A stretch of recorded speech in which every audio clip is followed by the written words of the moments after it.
All right. Welcome, everyone. I am Kathy Wallerstein, and I'm the Associate Director of the UC Davis Humanities Institute. Welcome to our last PhD Unlimited event of the year. PhD Unlimited is a career development series that launched in 2014. This mentorship program helps graduate students explore their many options and provides them with resources for how to transition to postgraduate life. This series on graduate careers takes a broad approach to professional development tailored to the needs of master's and PhD students in the humanities, arts, and humanistic social sciences. I can't imagine a more exciting end to our 2022-2023 series than this one. Sorry, 2021-2022. Boy, I'm jumping ahead. From PhD Unlimited to UX researcher, perspectives from Google and Twitter. I'm thrilled to welcome Jennifer Spencer, user experience researcher at Google, and Simon Wolf-Taylor, senior UX researcher at Twitter, to hear about their transition from humanities and social science degrees to work in the tech field and to see if this might be the right move for you.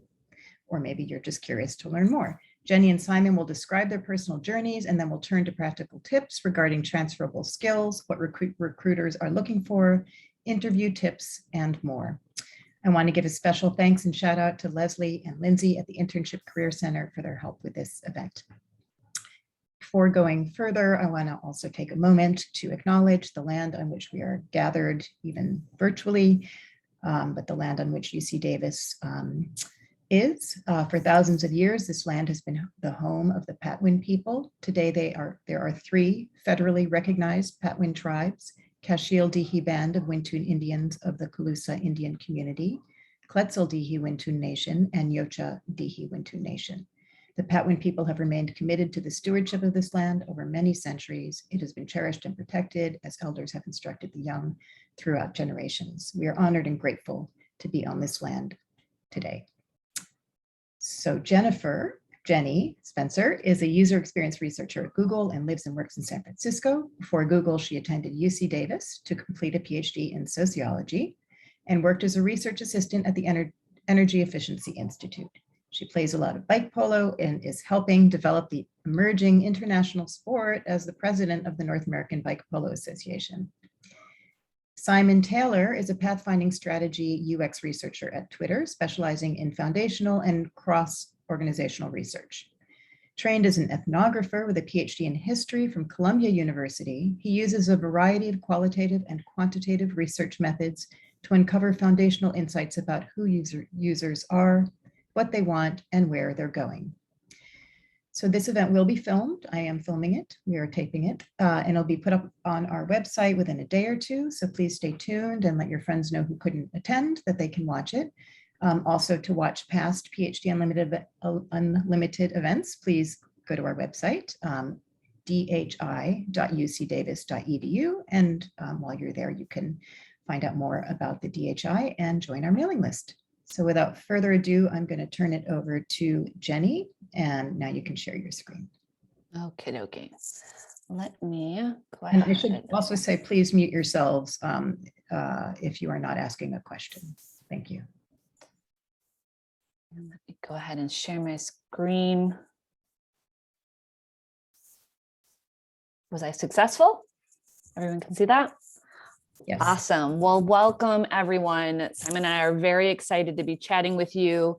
This is a very popular topic. I'm sure, Simon, just like I get questions all the time about, how do you go from being in a PhD program and academia focused to like an industry focused field. And so we're both very excited to chat with you guys about it.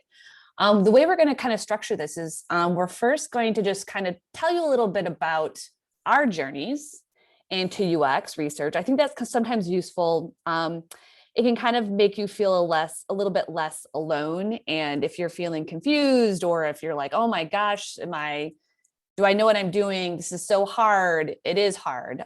So hopefully you can kind of hear a little bit about our journey, and it will hopefully make you feel a little less alone and confused. And then what we'll do is we'll kind of spend a little bit of time answering and just kind of going over some of the basics. I'm like, here are some top, tips for like the things you need to know and things to be thinking about as you're kind of figuring out what you need in order to actually transfer into UX research, if that's what you kind of want to do. So I'm going to have Simon go ahead first and just tell us a little bit about his journey and about himself. Sure. Thank you so much, Jenny. And thank you also, Kathy, for making this event happen. Super excited to be here. I'm going to give the typical remote / work from home caveat that my dog is here in the room with me. So if you suddenly hear barking and general chaos, that's because he is a crazy little dog. So yeah, very excited to be here. So I was born in London, but I was raised in Dorset, which is a pretty rural county on the south coast of England in what's called the Jurassic Coast. You can see a photograph of it there in the bottom right. If any of you have seen the movie Ammonite, it's basically where I grew up. And then I did my BA and master's in political philosophy in Yorkshire, in York, in England, before moving over to the US to do my PhD in history at Columbia. And, you know, I think I loved studying, but I was never totally sure that an academic career was going to be for me, both because it seemed like the job market was really difficult, also because I just had this intuitive sense that I didn't love the craft and particularly the writing as much as my friends in my PhD program. But still, I moved to Portland, Oregon for a year, became a visiting professor at Reed College, and then I moved to the University of Chicago for a postdoc. And while I was there, I studied and started teaching anthropology and a lot of sociology. And then I kind of learned that there were people who did that in an industry setting. Like you could actually take these theories and ideas and practices and apply them, outside of academia, which now it feels so funny to me that I didn't realize that that was a thing, because I feel like I've always done what I do now. But circa 2015-ish, I did not know that. And that was very new to me. And I really didn't know what on earth I was doing. I just sort of finally decided academia is not for me. And I was trying to think about what people do with PhDs in the humanities. And all I kind of knew was that, like, okay, well, sometimes consultancies hire people with PhDs. So I applied to McKinsey and Bain and all these other companies. I got just masses of rejections. I don't think I really knew what I was doing. I didn't know how to leverage networks. I also am really bad at math. And like most of the companies that did get back to me asked me to take a math test to prove my numeracy, which I flunked. But then I heard about this company called Red Associates based out of Copenhagen and New York. And I learned that they were kind of a boutique strategy consultancy, and they hired a lot of people with backgrounds in the humanities. They were sometimes in the press described as the Heidegger consultancy. They talked about Gadamer and a lot of the other philosophers and thinkers I'd studied as an intellectual historian. So I applied to them and I got an internship offer. So I moved myself and our dog and my wife from Chicago over to Copenhagen and started an internship.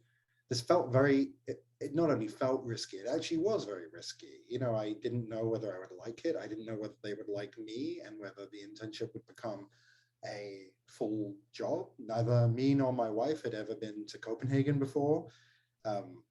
Didn't know any Danish, but we did it and it worked out pretty well. I enjoyed what I did and learned how to kind of do applied research, I guess. I mean, essentially what Red taught me was to become a corporate anthropologist and to try to solve very particular kinds of business problems using theories and practices from anthropology, sociology, philosophy, and so on.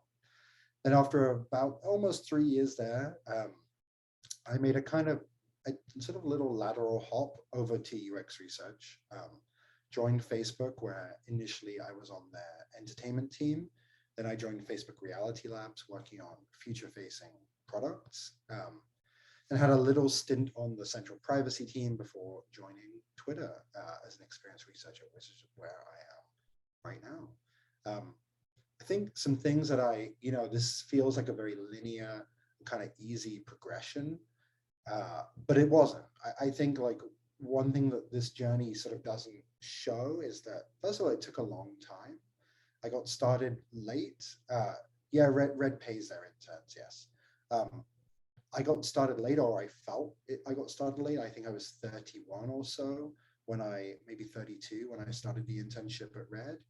And, you know, I went from being technically, the Harper Fellows are technically faculty at the University of Chicago. And I went from that to being, in my first project, managed by a 22-year-old recent Princeton undergrad, which was humbling, but also I think just part of the process. Like, you need to humble yourself. You need to, in order to learn new skills. But, you know, along the way, I had a lot of self-doubt. I got a lot of rejections from different people. I learned a lot of things along the way, and I got a lot of help from a lot of people as well. And, you know, hopefully nobody is sitting here thinking like, oh man, grad school was really the wrong move for me. Because for me personally, I know for sure that none of the career I've had would have been possible if I hadn't gone to grad school and earned my PhD.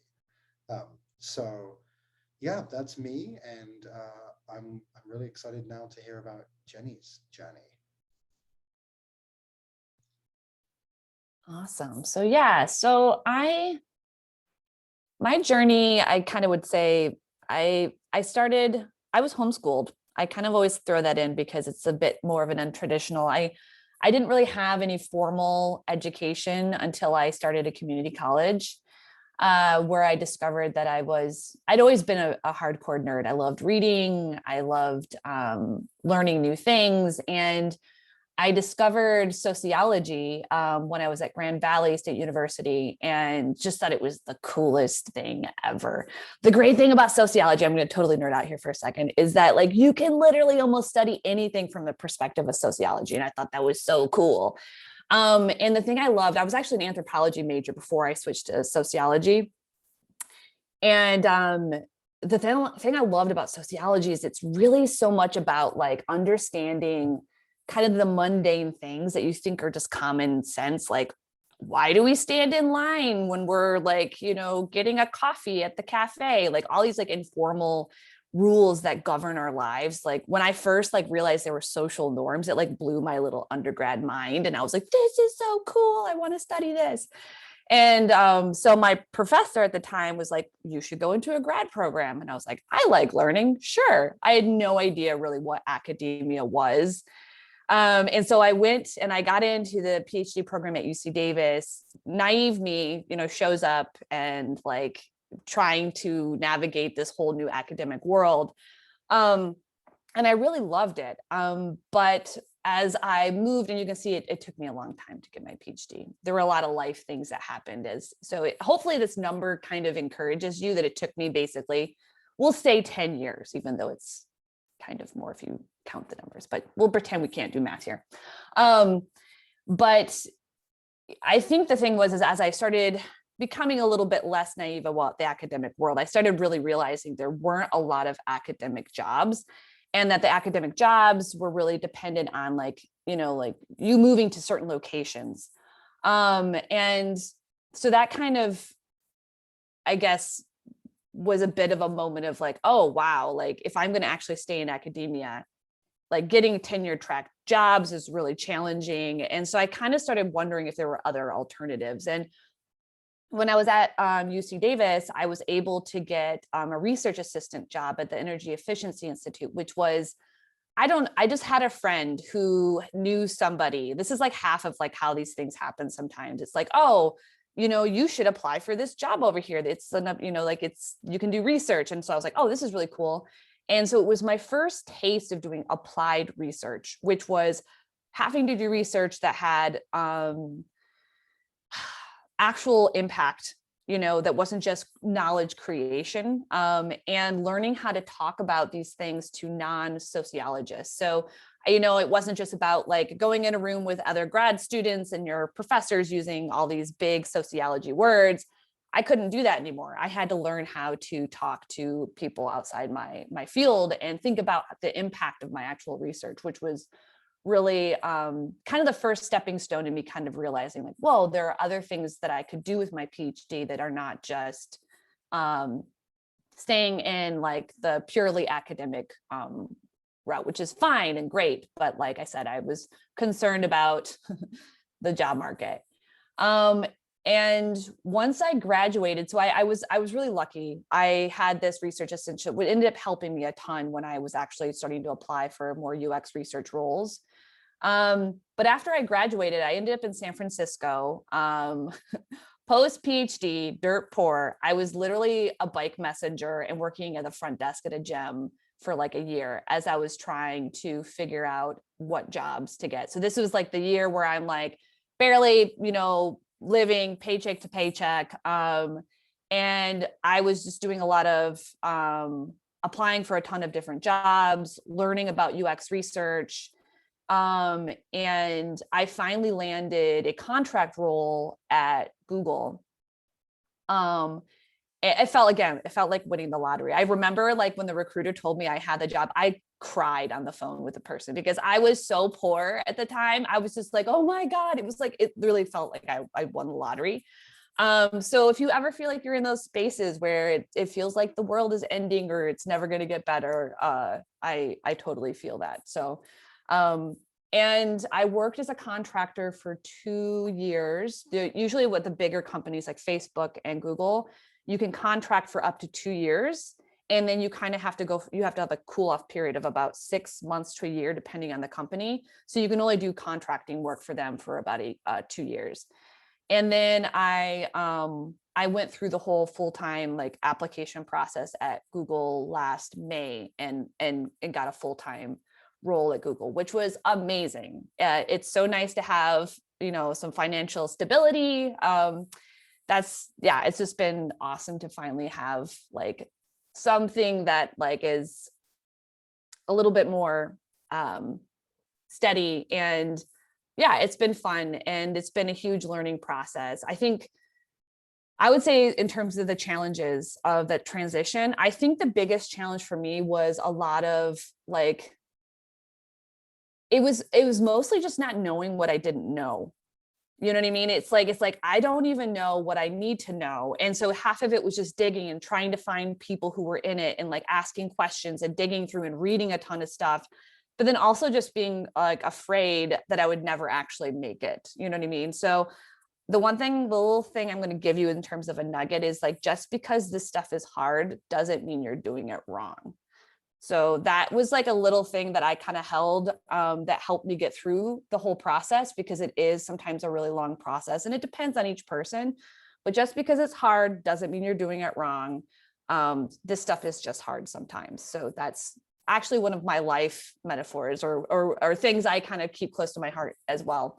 But any questions just before we kind of move on to just the chatting about some, tips and tricks on like how to kind of transfer, just questions for me or Simon on our journey there. I'll look through that. I have a question. So in talking, Simon said that his doing he couldn't really imagine the career path that he'd gone on without grad school, without a PhD. So I guess I wonder for you, Jenny, do you feel like going the full way to get the PhD over, say, a master's, do you feel like that really made you more competitive? Do you feel like that really was a critical part of your journey, like getting to Google and being in the position you're at? Or could you have envisioned alternative paths to get there? I guess I'm just wondering, how you feel like grad school sort of fits into that journey and if it was an essential part of it. Yeah. I mean, I could kind of say there's a couple of things I can say. I'm curious, if Simon has additional stuff. Like one thing I would say that grad school does for you, man, is it makes you incredibly mentally tough. Like you can pretty much take anything after you've been through grad school. So in that sense, coming into the corporate world, it almost felt easier after that. It's such a different environment. And I mean, it's so difficult because the field is constantly changing in terms of like, UX research and like the requirements and what people want in and I do think that having a PhD does sometimes make you a little bit more competitive. But I think that like a master's a lot of times like is completely perfect. I think it definitely helps having some type of graduate degree for some of these different roles. And it kind of depends on the role. But I know lots of folks who've come in with like a bachelor's and they've just put in a lot of applied research. They just have a ton of experience, which has also kind of leveled them up as well. So that's kind of a tricky, it's tough. But I think having a master's, especially if you have research methodology background with that degree, helps you a ton. Because one of the things, because I've helped hire contractors, for example, in my current role. And some of the things when I'm looking over applications is I'm looking for people who actually have research methodology background, almost more so sometimes than like a lot of UX specific, experience, because I'll see people who come in with like resumes, for example, who have a ton of like, they've taken boot camps, right? But they have like very little research background. And there's the problem is what I found in terms of helping people transition. It's easier for somebody who has really deep knowledge around methodologies to learn how to transfer that into the UX space than it is to teach somebody in the UX space how to do those methodologies, because they just take years of experience to really know the ins and outs and the limitations and how to do them well. Like interviewing, participants, I'm kind of going down a rabbit hole here a little bit, but that's such a building rapport with participants and like doing all those types of things isn't easy. It does take a lot of experience. And so that's where like having any of those methodologies really helps you a lot. And I'm looking through, but feel free, other folks, to ask questions. I'm kind of looking through the chat here. There's a raised hand as well. Yeah, I had a question for Simon. So, I mean, I did a little Google search and I found out that your historical background is in intellectual history. And I think even with your research, there's a lot of theoretical and philosophical sort of discourse that you put into your work, right? So I was just wondering how, because I am doing cultural history and I kind of became interested in this space. So I was wondering how, if this sort of background is of any help, or do you need sort of research, kind of an ethnographic sociological research background to begin to do something in this space? Yeah, it's a great question. I think the answer is sort of both. So I think just as a matter of like navigating a job market that is really tough for people who are trying to break into it, albeit much easier once you have a few years under your belt. It's going to be hard if you don't have some kind of practical experience, having done either in an academic setting or a kind of industry type setting. If you don't have any experience working with basically human subjects, I think that's what's hard about coming from text-based humanities PhDs like history, philosophy, literature, and so on. With that said, I mean, in my case, going to read a lot of the philosophy and sort of social theory I'd studied was directly applicable there and was very helpful. But I think more than anything, what a PhD teaches you to do is, and even a master's, I mean, I think even really a senior thesis, what big capstone projects in academia teach you to do is sift through and sort of imbibe massive quantities of data, whether it's psychological data in a sort of quantitative form, or just reading a lot of articles and reading a lot of books. So you imbibe over a course of years masses and masses of data, and then you weave that data into some kind of a narrative. So you pick out pertinent strands, you essentially make it a discriminating judgment about what data is necessary and required and what data is not necessarily required. You kind of produce a narrative out of that. And then out of that narrative, that broad narrative, you pick out the most important points. And that sort of forms like the takeaways or the point or the goal of your academic work. And ultimately, that is also what UX researchers do. We go out and we engage with people. Like, let's say you do a standard in-depth interview study with, say, 10 or 12 people. You gather so much more data from, spending 12 hours with 12 individuals than you need for your final report. But what you're doing is sort of looking for patterns, for common strands and strains in the data and the things you're hearing, and you try to create a narrative out of it. And from that narrative, you then kind of pick out, again, the most salient and important points. I think that is a skill that is very, very hard to learn. Like pattern recognition in general is something that that requires a certain degree of academic training. So I think it's something that's supremely valuable. You have it. All of you who have any kind of advanced degree sitting in this virtual room, you all have it. I think it's a case of trying to translate what you've done as an academic into language that is recognizable for people in industry. Because the process I've just described is not necessarily exactly how I think UX researchers would self-identify what we do. But in reality, it is what we do. And so, you do need to get some experience, some practical experience, ideally, and we'll talk a little bit more about that, in the next few minutes. But the intellectual habits and the way of conceiving and thinking through a problem and trying to find these patterns in disparate sources of information, like that's critical to what you will do as a UX researcher.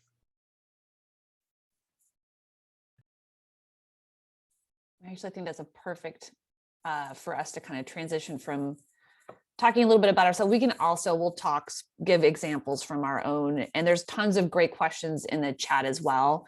But one of the things we wanted to, and Simon's already kind of started to speak to this a little bit, is like, what skills and experience do you actually need in order to kind of break into research? But it looks like there's a hand up too. Nick?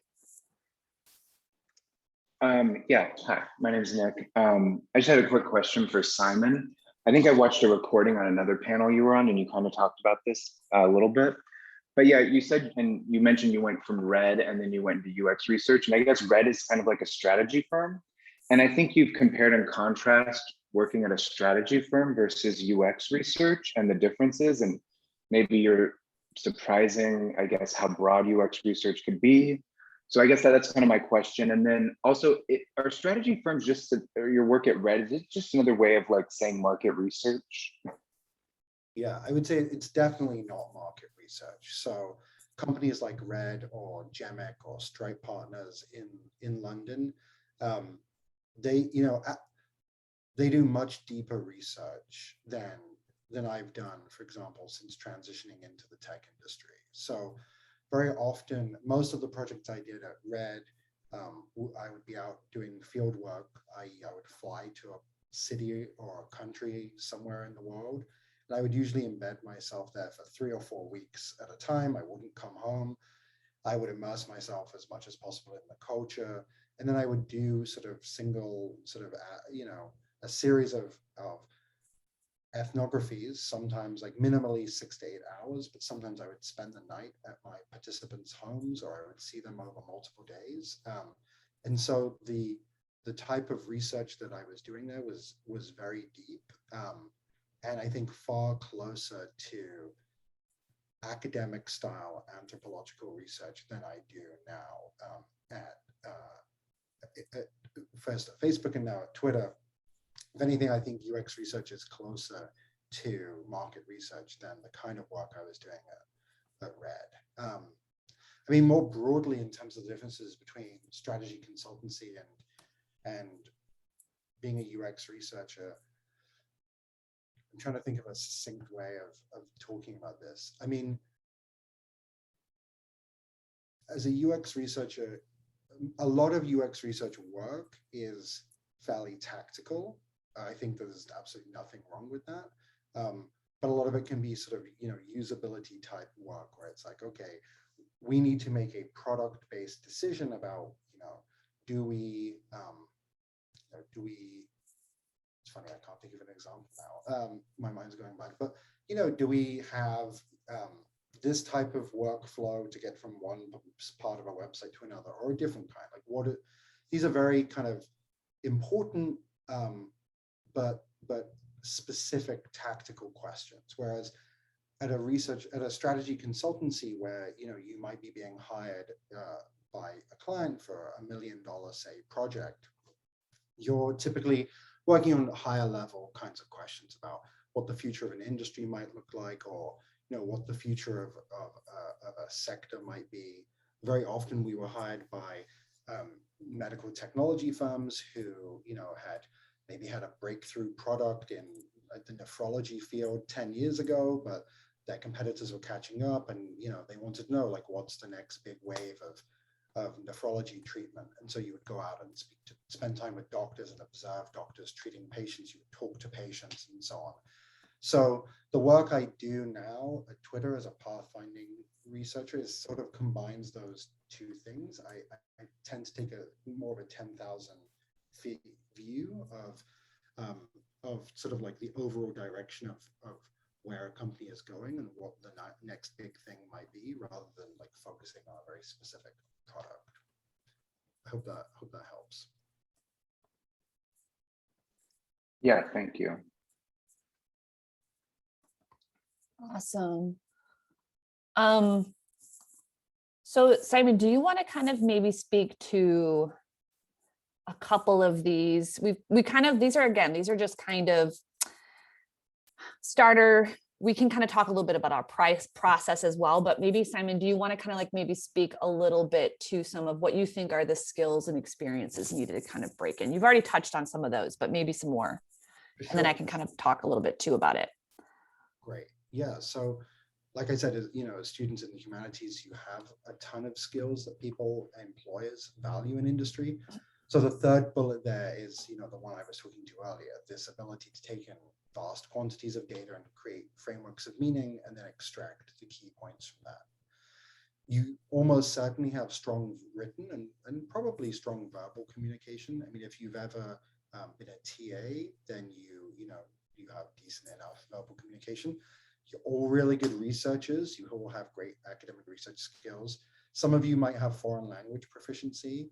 At places like strategy consultancies like Red, that's a huge thing.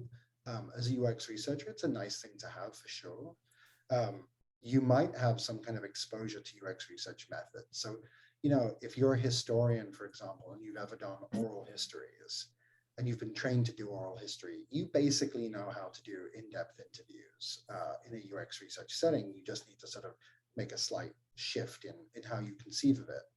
And you might also have subject matter expertise. So a lot of tech companies will hire people with, you know, backgrounds in political science or anthropology that relate to, you know, for example, a new market that is important for people to break into. So lots of people in the last couple of years have been hired with expertise in India and the subcontinent. You might have expertise in, you know, issues related to mental health or election integrity and a lot of other things that we're facing right now in the social media industry. But then there might be some skills that you still need to develop. So visual communication is a big one. Like for me, when I moved from Chicago to Red, it wasn't just that I didn't know how to use PowerPoint, and I don't think Google Slides existed then, but I didn't know how to use PowerPoint as a kind of technical challenge.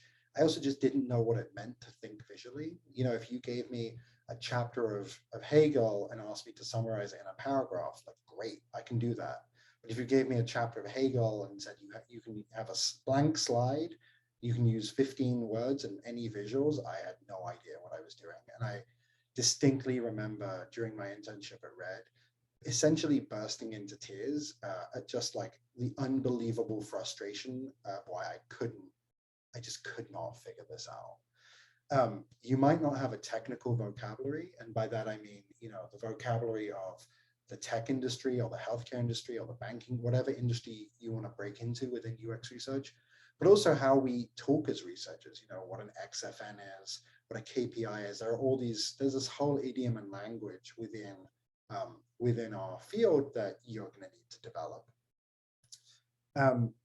Subject matter expertise for sure, but also getting to the point. So I kind of call this saying no to nuance. Like, I think as academics, we're really trained to, to be almost reluctant to answer a direct yes, no question. We want to give the nuance and the caveats and sort of set up, frame the problem. Whereas the people you're going to work with in UX research, they just want to know, like, tell me what to do. Should I launch this product or should I not launch this product? And then things like research ethics, knowledge of privacy regulations, you might need to kind of learn more about those. And then in particular, experience of working as a team. We work together as teams all the time. There is really no such thing as solo work as a UX researcher. And a ton of the interview process for any UX research role is going to really probe on how much experience you have working with others, how you manage things like giving and receiving criticism, or having difficult conversations, how to handle it when someone disagrees with your research findings or calls into question research as a field. All these kinds of things are skills you're going to have to learn. And for me, as I progress in my career, it's the sort of the challenge and the steps to progression are less and less the technical ones. Like, I know how to execute research basically, and more the kind of soft skills of learning to influence people, trying to do a good job of getting people sort of bought into your vision of a research project or your vision for a future of a product or something like that. Jenny, do you have anything to add there? I know I went through that quite quickly. Yeah, so that's awesome. I would say that, like, so I've helped a number of folks like kind of break into UX research. A lot of them with similar backgrounds to me. So I'll kind of like make that a caveat. So sociologists, people who have basically folks who are trying to get qualitative roles, which are qualitative UX researchers. Those roles I think are more common than quant roles. Quant roles are a bit more specific, at least at like in some of the bigger tech companies. A lot of times a quant role is going to be a lot of times they have coding background. They have a lot of other like background that's kind of beyond what I have a skill set for. So when I'm helping somebody who's like interested in breaking into a qualitative research role, the biggest, there's kind of like a couple of things that I kind of suggest, like big rocks that I kind of say that you need to kind of address, which is one, if you're not familiar with UX, the UX field, you need to immerse yourself in the field, in the language, learn about like, and I shared a link to this deck because in the very end, there's a bunch of resources there. There's a number of books you can kind of read, but half of it's just getting familiar with the lingo. How is the job done? Like, what's a product manager? Like how does a researcher work with a designer and an engineer? So understanding the language and how they talk about things and what the job's like is helpful when you're finally ready to kind of make that leap. So you become familiar with the field, learn about it, read it, immerse yourself in it. And then the other thing I always kind of encourage people to do if they don't already have is like, there's kind of like, if it's for a qualitative role, the methodologies that are most looked for are interviewing, like your ability to interview people, being able to talk to people. And interviewing is one of those skills that like, if it seems easier than it actually is, you're like, oh, it's easy, right? Just like ask questions. But as anyone who's like done extensive interviewing and has been trained in that, there's like a whole methodology, right? There's a lot of theory behind how to do interviewing well, how to build rapport, how to probe, all those things. And then like learning how to observe, because a lot of the types of methodologies we use in UX research, especially at my level, Simon is a bit more senior than I am too. So like I'm doing probably way more tactical type of stuff than maybe what Simon's doing.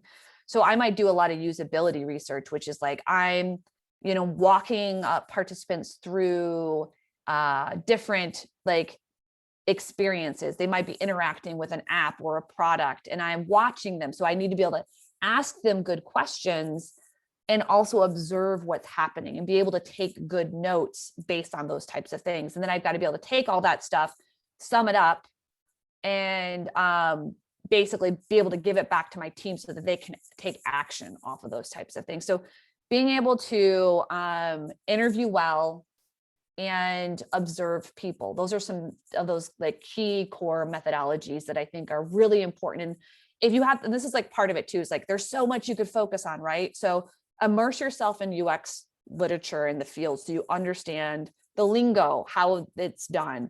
And if you need to brush up on methodologies, I always say like, learn how to do interviewing, learn how to talk about how to do good interviewing, learn how to do good observation. And the third method that I think is like a nice to have, but is more of a mixed methodologist would be like survey skills.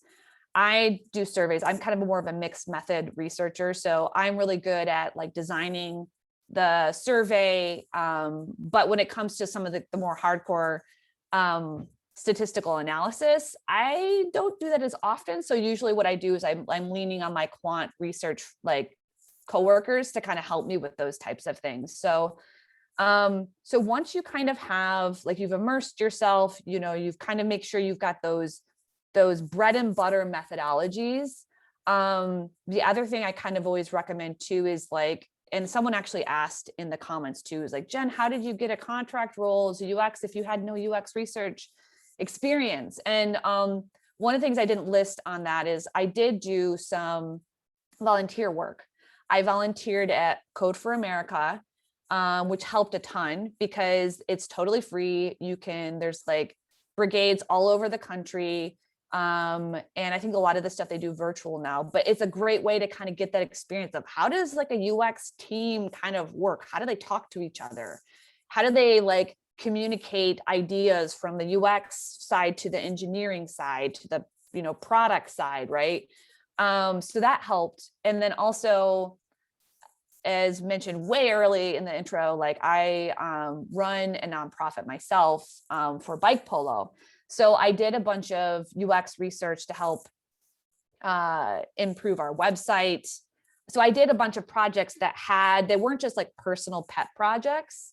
They were real projects that had impact, and I could show that. And so that's something I kind of did as well. So I had the methodology, I immersed myself to kind of learn the lingo. And then I kind of created a couple of like little projects that helped demonstrate that I could execute. And they weren't great. They weren't like super UX specific. There was no product manager at my nonprofit. But it was enough so that I had some really great projects that I could really talk about the impact, because that's the big thing too when you're interviewing, is they want to know how your research actually changed something, which is the hardest part when it comes to academia, because so much of our work in academia is knowledge creation. We're creating new ideas. Like my dissertation didn't change the world in any way. Probably 3 people read it.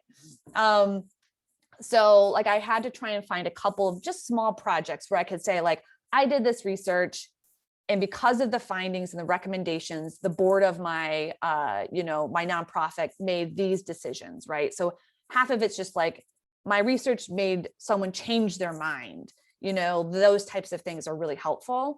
And so basically like that kind of was the ingredients, I would say, for me to kind of put together a resume and figure out how to interview so that I could kind of get those jobs. So any questions? I'm going to kind of look through the chat here. You guys all have such great questions. Yeah, sorry, I've been trying to answer some as well.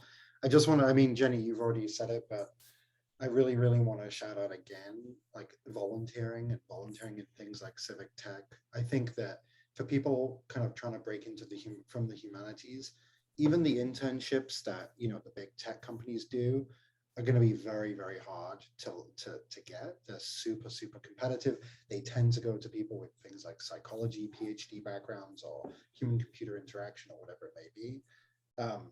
And, you know, the number one question I get from people is, well, I can't get a job without experience, and I can't get experience without a job. And I do think that civic tech volunteering is a really good answer to that, because they get fantastic people working for them. Like, you know, one of the most respected researchers at Facebook, when she was there, she volunteered doing civic tech stuff. And so it's not just people who are brand new to the field. So I really, you know, I think it can be a good answer, or just kind of doing it yourself. Just like go out and, you know, read up a couple of books, like study how you do UX research, and, you know, and just do your own projects, interview your friends or strangers. And as Jenny said, it's not going to be perfect, but it shows initiative, and you have something to talk about with a potential employer or a hiring manager or a recruiter. Yeah. Yeah. No, I think that's great. I think that there's a couple of like follow-up questions in the chat, but I do think that volunteering is, if you don't have any applied projects, it's going to be really tough. I think, you know, 5-6 years ago, it was probably still possible, because I definitely had some friends who were able to kind of make the jump, but it's becoming harder and harder and harder, because it's just, there's more people interested in the field. So volunteering is a really great way. You can, like, so someone was asking in the comments, oh, like what, you know, where? One, look to your community. Definitely, like, what kinds of things do you already love to do? If you're at UC Davis, for example, what kinds of nonprofits or different research centers, or even just like centers are on campus where you could maybe get involved and volunteer and like do some type of UX. You could just say, hey, I'm really interested in like providing this service for you guys. Like, how can I help? Right. So you could look at maybe just kind of see what they need. Maybe it's something like just understanding how they maybe can provide better resources for whatever group they're serving. I don't know, like you can look like wider than that. Like we already mentioned, Code for America is great. There's a lot of different just nonprofits that you like. I would definitely try and figure out where your interests already lie, or what other communities you're already part of, and see how you can maybe bring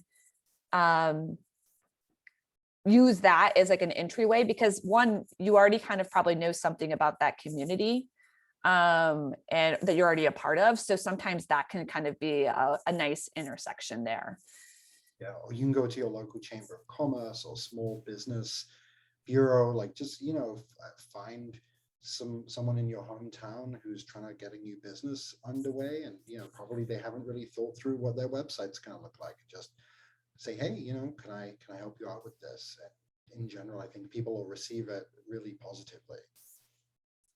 Yeah, and it looks like I have like a lot of folks in the chat have been asking about how, like, what the contract position. So I'm going to speak to that right now. So there was a couple things. One, how did I get the contract role? Is it a good kind of way of getting, I guess, kind of more like experience? So I would say that like the contract role was incredibly important for as a stepping stone into like a more full-time position. One, like when I came in, I didn't have extensive UX research other than like the small projects I had done with my nonprofit, right? So the contract role is the way that contract roles at least work in some of the bigger companies is they're different than a full-time role, because the projects are usually a little bit more self-contained. There's less ambiguity. They kind of have a specific kind of project they want this particular person to come in and kind of complete. And so to me, I think it's great. I mean, obviously getting full-time is always better. There's lots of benefits to being full-time, but like for me, the contract role was kind of a nice stepping stone for me to kind of get that. And the way I found it is there's tons of different groups. Like I said, in this deck, there's tons of resources in the back for different groups you can join. If you look on like LinkedIn, for example, tons of stuff that comes up on LinkedIn for jobs, Google posts, Facebook posts for contract positions all the time. So you can kind of apply through there. So yeah, so LinkedIn's a great spot. What are some of the other job? Indeed, I believe also is another spot that I've looked for jobs. So kind of like the usual suspects, I guess, you know, like the different job hunting websites are really great as well. Did I answer the contract role question well enough? If not, please do feel free to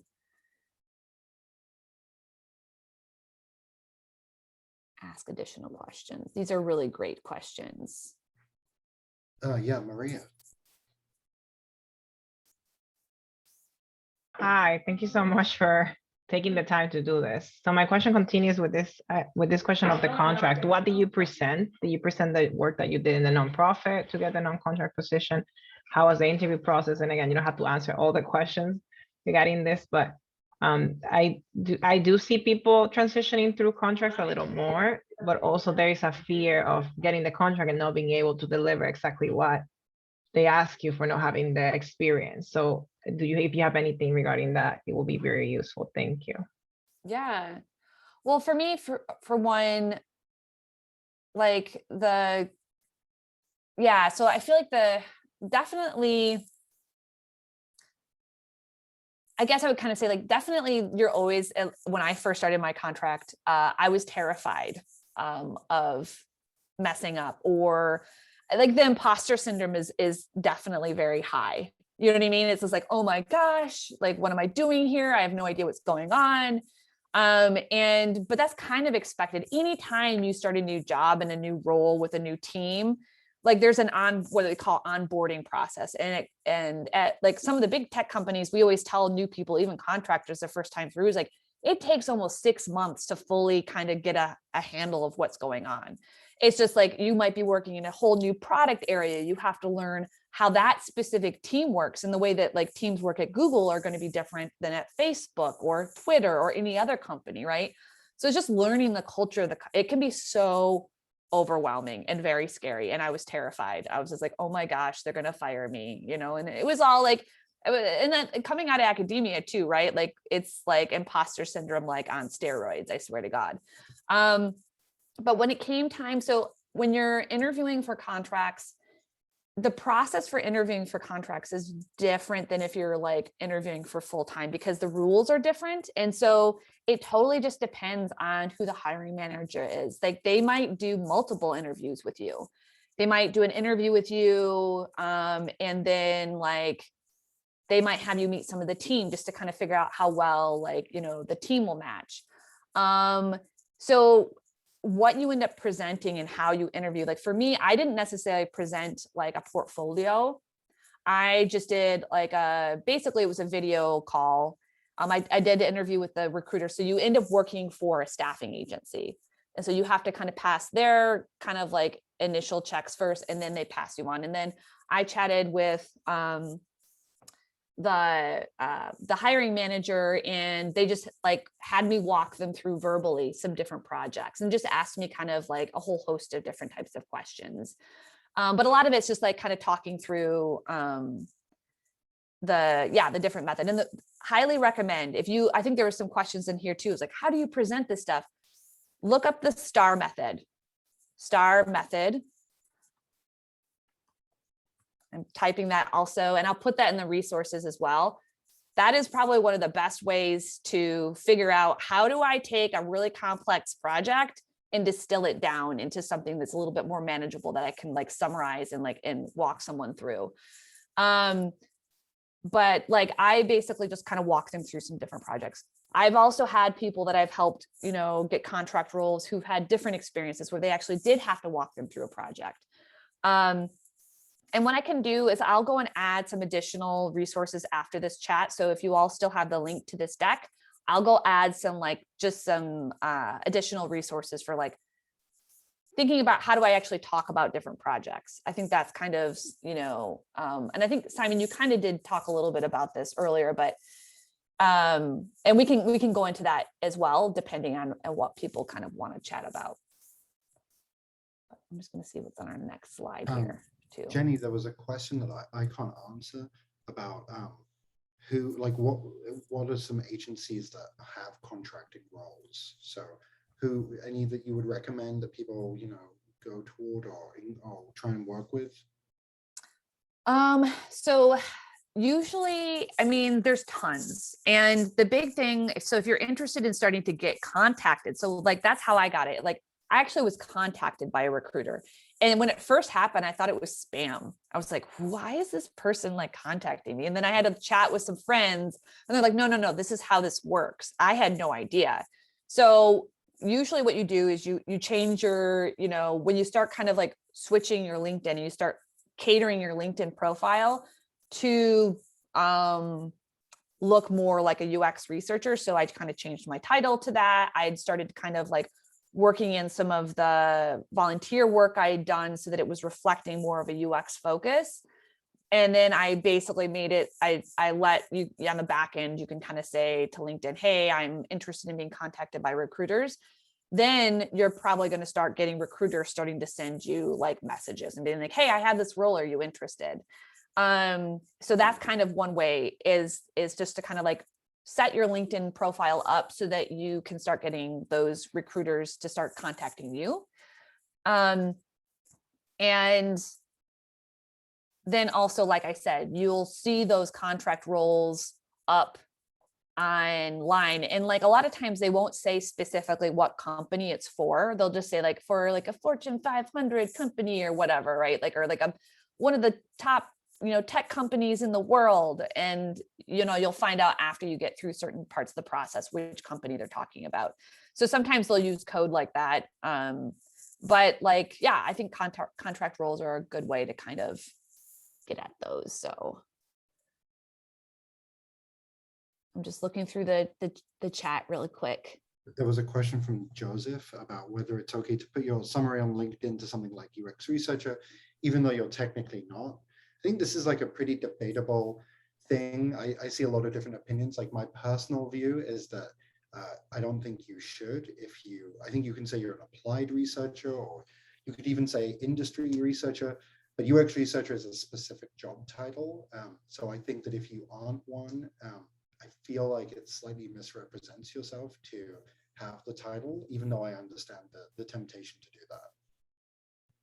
Yeah, I kind of agree there too. It is kind of like one of those things. I think that like if, for example, I started using it once I had actually kind of done a number of volunteer projects that for me, I was like, okay, now this work kind of represents what a UX researcher would do. And I felt more comfortable kind of adding that as part of like my, as part of my resume. So like, I think once you've got like a project or two under your belt and you're like, okay, this is a UX, project, that where I've like done some type of volunteer work or whatever, that's kind of when you'll, just like kind of follow your gut instincts. A lot of times those are the best ways of figuring that out.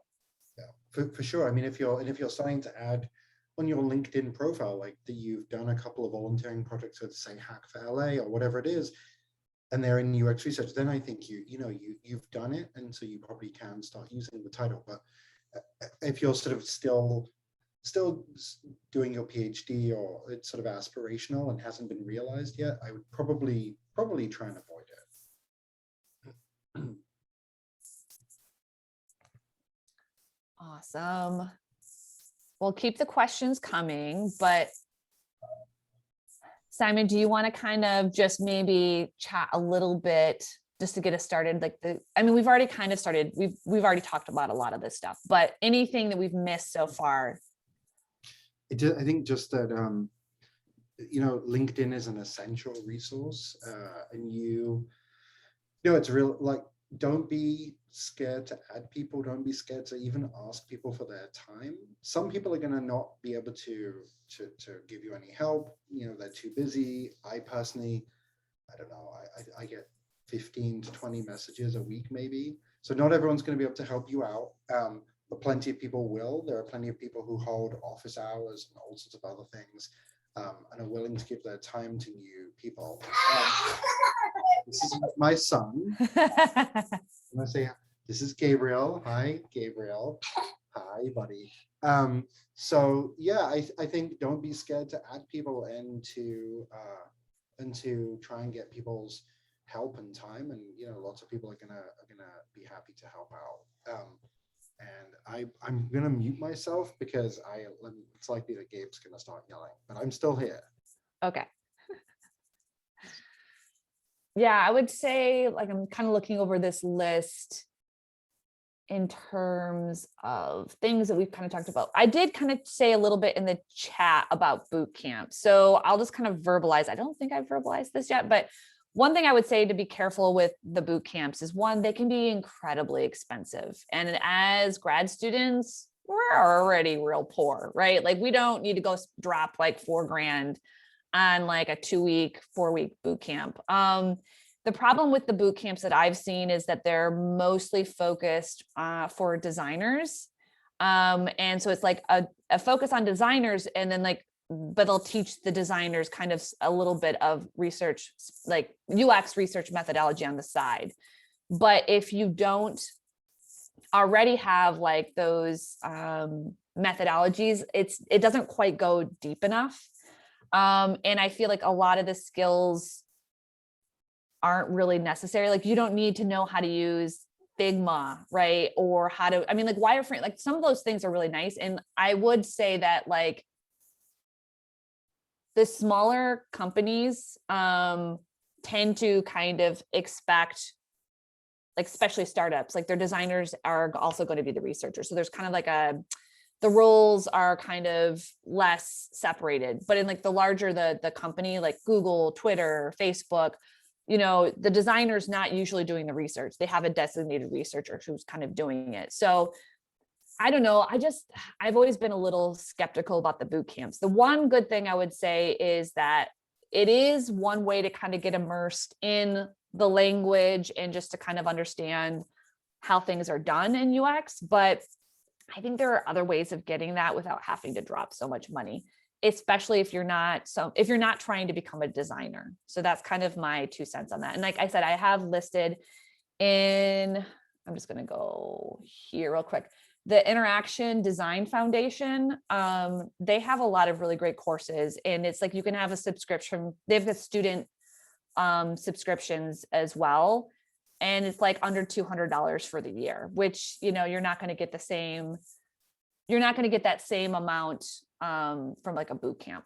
But again, that's my 2 cents. You'll see tons of different opinions on the internet. So for what it's worth, I echo that. I think a lot of boot camps are very, very expensive, and very rarely do I see someone whose only experience is with a boot camp and think like, yeah, that moves the needle in terms of actually getting them a job. Especially as a lot of, if you have LinkedIn Premium, which you can get through a lot of universities, you can take their classes and you'll learn a fair amount of the empirical skills and knowledge just doing that. I think also, just to echo again, and I'm belaboring this just because boot camps always come up, and I think some of them, are very good at parting anxious grad students with their money. A lot of them cover pretty basic methodologies. Like, yeah, you need to know usability studies and how to run them to get a job as a UX researcher, but there's so much more that, generally speaking, I don't think is covered in enough depth. So for me personally, like having, a couple of decent projects at a civic tech place, or even having run a couple of your own projects, I think I count or I assess as being just as important or valuable as having done a boot camp. It might also be worth, a few people have asked about personal references and also sort of reaching out to people online. The reality is that most people at most tech companies, or most tech companies, pay their employees if they refer someone who gets hired. Like at Facebook, it was $5,000. So employees are kind of financially incentivized to recommend people, and recommending someone or referring someone for a role, it takes some work, but it's not a huge amount of work. So I'm happy to do it if I think someone is really, a good candidate for it. And, I've definitely, like, after a 30-minute, on the basis of a sort of 30-minute informational conversation, I've often volunteered to refer people, and sometimes people have asked, and usually I've said yes. Occasionally I've said, I think maybe it would be best to go and get a little bit more experience. But I think industry and the tech industry in general are a lot less sort of hierarchical than you might be used to from academia. It's fine to just like message someone and be like, hey, can I grab 20 minutes of your time? And then, in fact, I actually prefer it when someone has a straightforward and clear ask for me. Like, the hardest messages to respond to on something like LinkedIn are sort of like, hey, how's it going? I'm really interested in this. Just to have a clear ask, like, let me know what you want from me. And it's more like, I'm probably more likely to respond.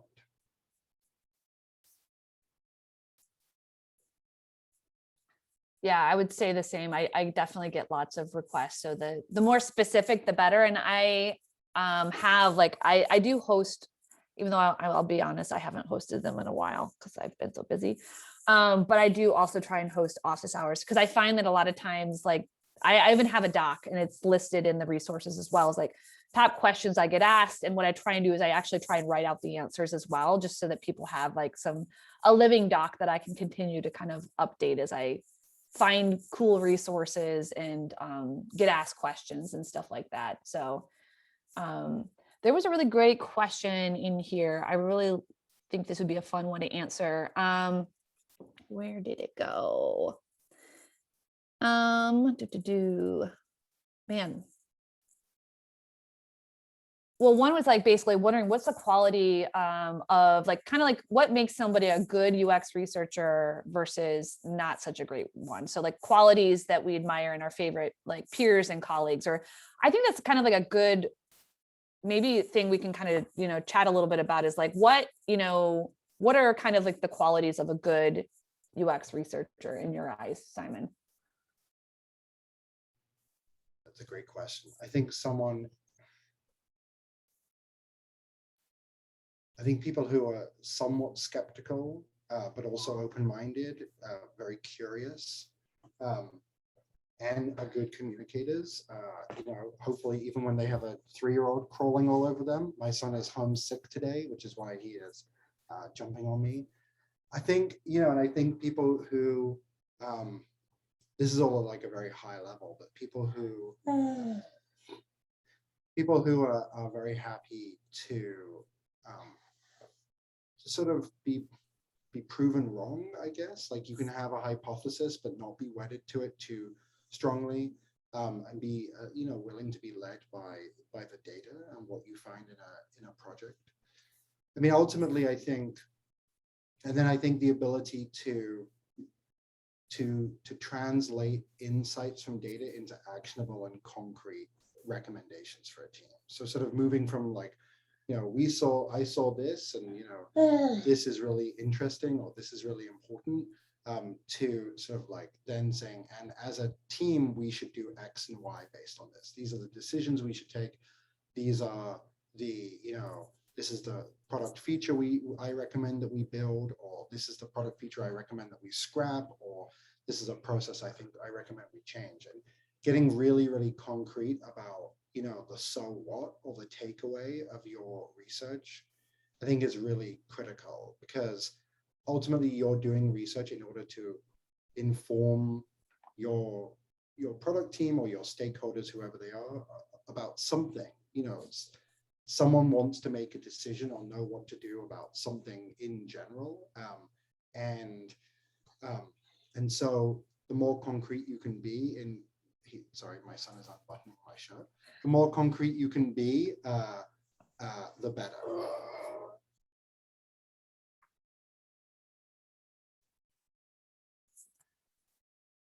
Cool. Well, I'll kind of give my take too. So one of the things that I love about my job, that I think is really fun that I didn't quite get in academia is like the team aspect, which was like super, it's just so much fun to be able to have a group of people that you're working with. And part of what I do in my daily job is like, I have a number of different stakeholders. So I'm going to be a product manager, and what a product manager does is there's somebody who's making decisions about where a product's going to go. Like, they'll be like, okay, like we want to develop this for our users, and they have to make decisions about what new features they're going to develop or how they're going to change the product. And so what I help them do is I'm kind of like the translator in a way between the user, the people who are actually using the product, and the product managers and the designers who are going to help kind of execute on creating the thing, and the engineers, right? And so a lot of times what I do is I go, okay, I talk to my team, which will be designers, the product managers, engineers, and other folks. And I'll be, okay, what decisions are you trying to make, right? And I listen. Half of what I do is like, just listen. This is like where like listening skills, I actually interview my stakeholders as well. And so I ask them tons of questions. What do you want to learn? What are you trying to decision? And I try and help them prioritize what is the most important thing that they should learn in order to make a decision. So I spend a lot of time talking to them. We come up with an idea of like, what kind of, data do we need to answer this particular question? I write up a research plan or a proposal. We talk about it again. And, because the big thing that's different than in academia is like, I have to make sure that I bring all of my stakeholders along. I don't want them to get to the end of my study and then be like, oh, that's not even the question I was interested in answering, right? So a lot of times it's like working with them really closely to kind of prioritize what kind of information we need to answer like the big questions that they need. And so that then informs what kind of method I use, right? Like depending on what kind of decision they're trying to make or what they're trying to learn. And so once we kind of decide on that, I might go off and do some research. And what Simon was talking about, a really good researcher is able to have empathy for the user and be the user's advocate, right? Like that's the big thing for me is I have to be the voice of the users, because the users don't get to come and talk to this team, right? So I have to be that person who kind of pushes for things that might make maybe the company or the team a little uncomfortable and be like, this is really important to them, right? So I have to be able to be convincing too with the data. And I have to make it, so I go off and do the research, I come back, I have to be able to make it part of what I'm trying to do when I'm coming back with my research findings is I'm trying to build empathy. I'm trying to help the team understand what the user is experiencing and why. And then I'm also trying to make really concrete recommendations for what the team should do next based off of all those early conversations I had with them. So a lot of it's just like, you're kind of like the person in between. You're like the translator between the users and the team, and you kind of have to go back and forth. And so you become that kind of the translator so that you can help them kind of make decisions. And so that's where a good researcher,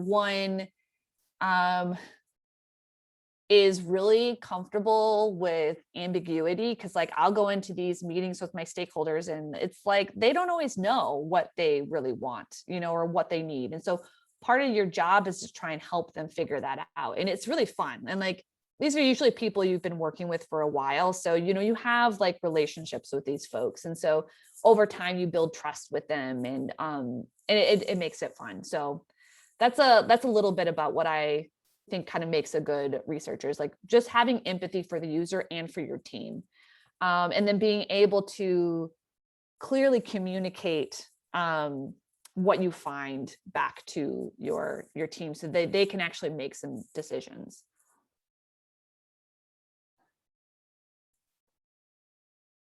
I'm looking through the chat again. Sorry, everyone. I ran away to deposit my son with my wife. I kind of messed the timing of this up and thought that we ended on the hour. And so I was like, oh, it's fine for my son to be here because we're like, this is just extra time. And then I was like, wait a second, this finishes at past the hour. So apologies for that, everyone.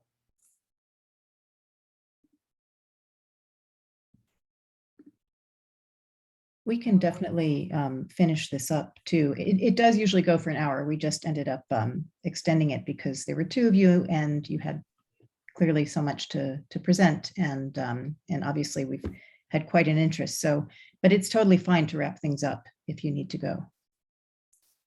I'm good. Okay, okay. Someone had the question, what does a day in the life of look like? Jenny, did you answer that while I was running around my house? I did a little bit, not like, I think it'd be great to hear your, I think people would love to hear your perspective on that. Yeah, I mean, I think for me, it's sort of like more like a week in the life of, and I guess like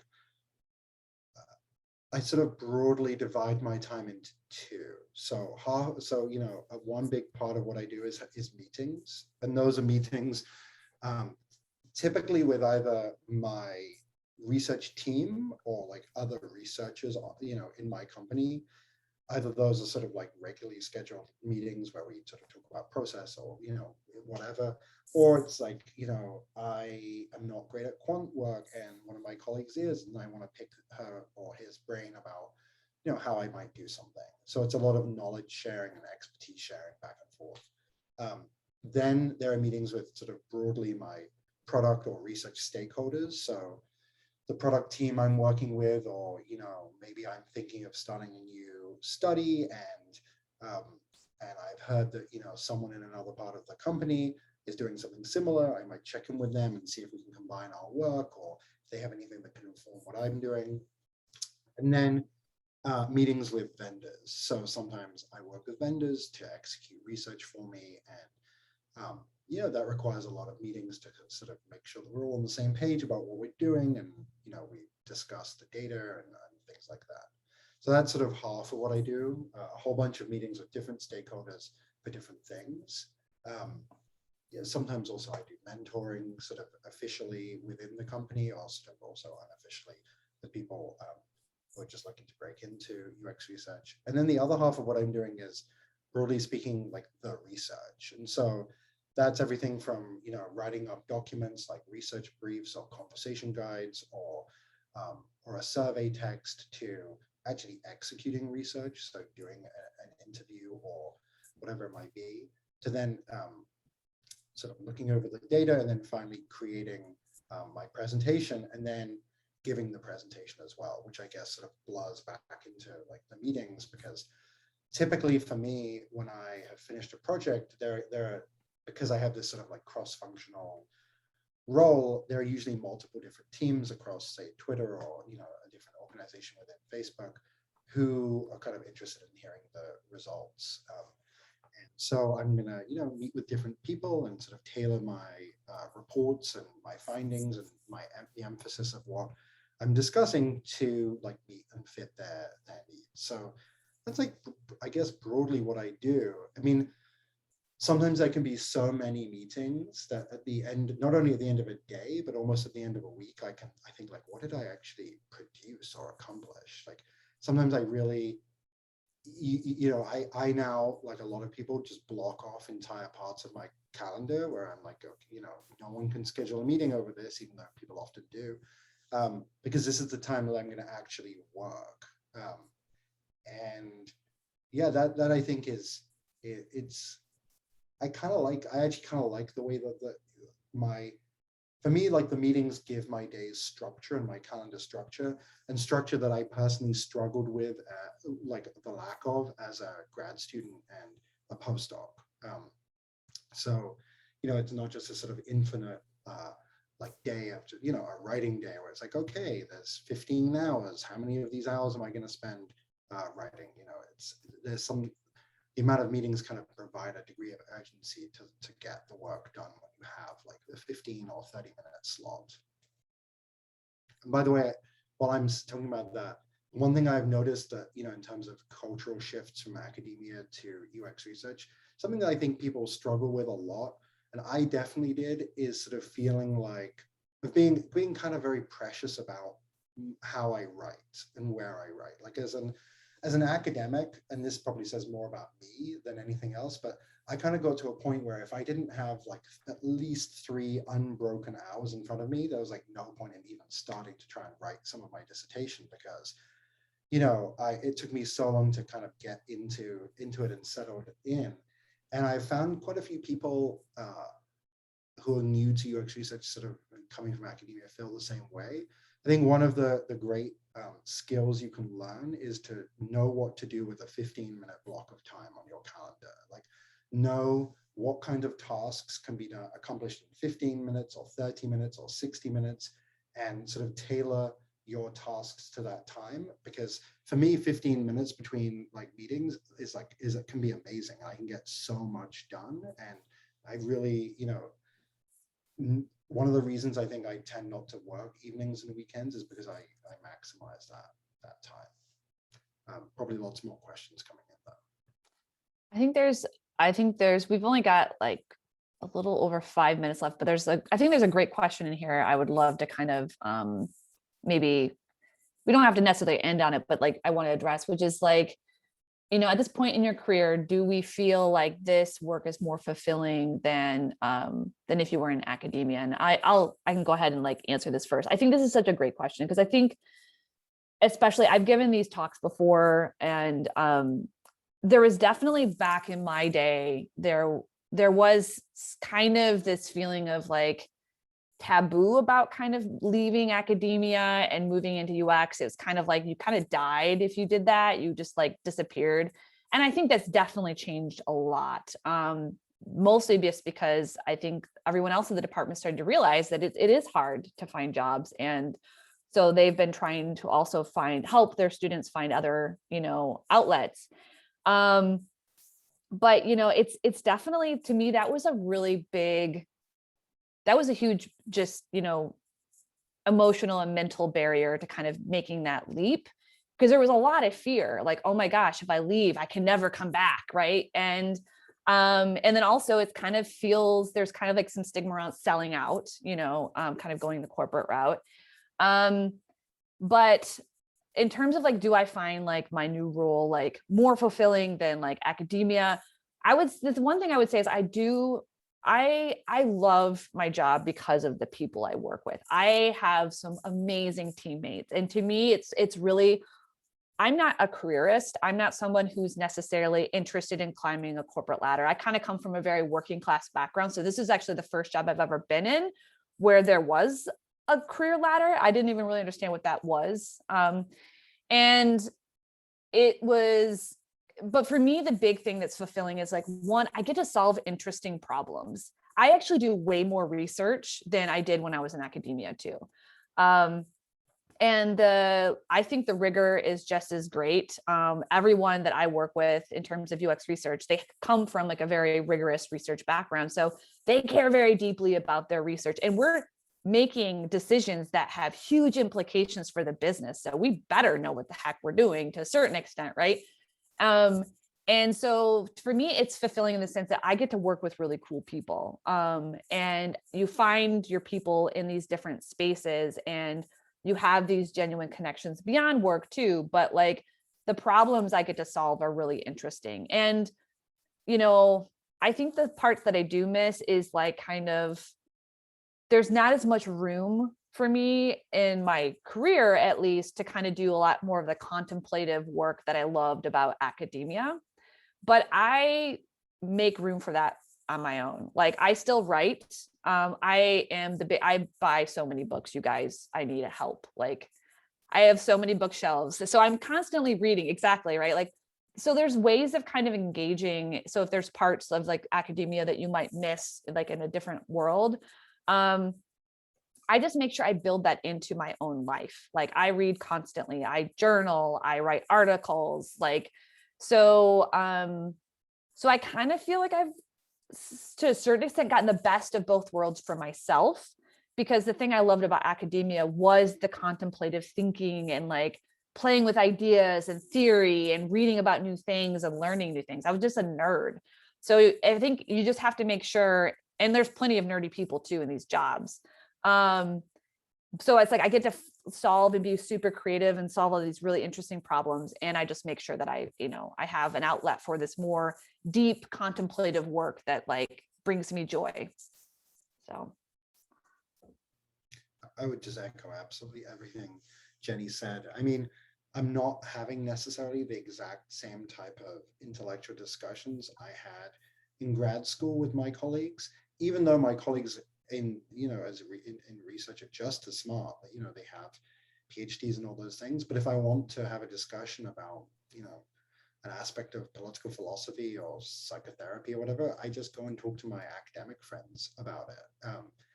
So I think that like Jenny said, you know, I can get a lot of the best things that I appreciated about academia still while I'm doing what I'm doing.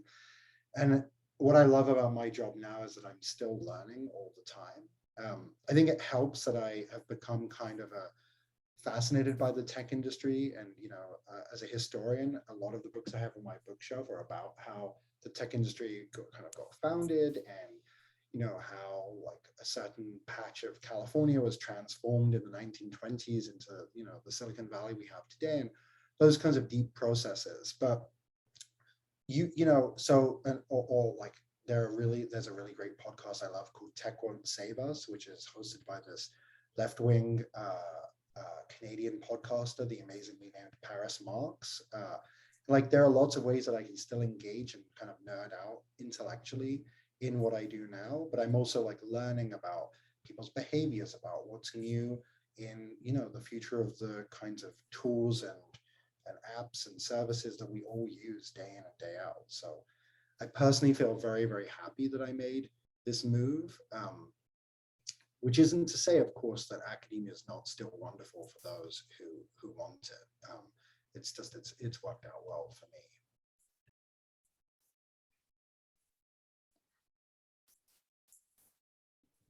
And yeah, I suppose, you know, as Dana said, like, the reality is, yes, you know, the salaries are higher, but it's also an issue of, like, for me, it was a lot about freedom and, you know, the freedom to sort of go and live pretty much wherever I wanted.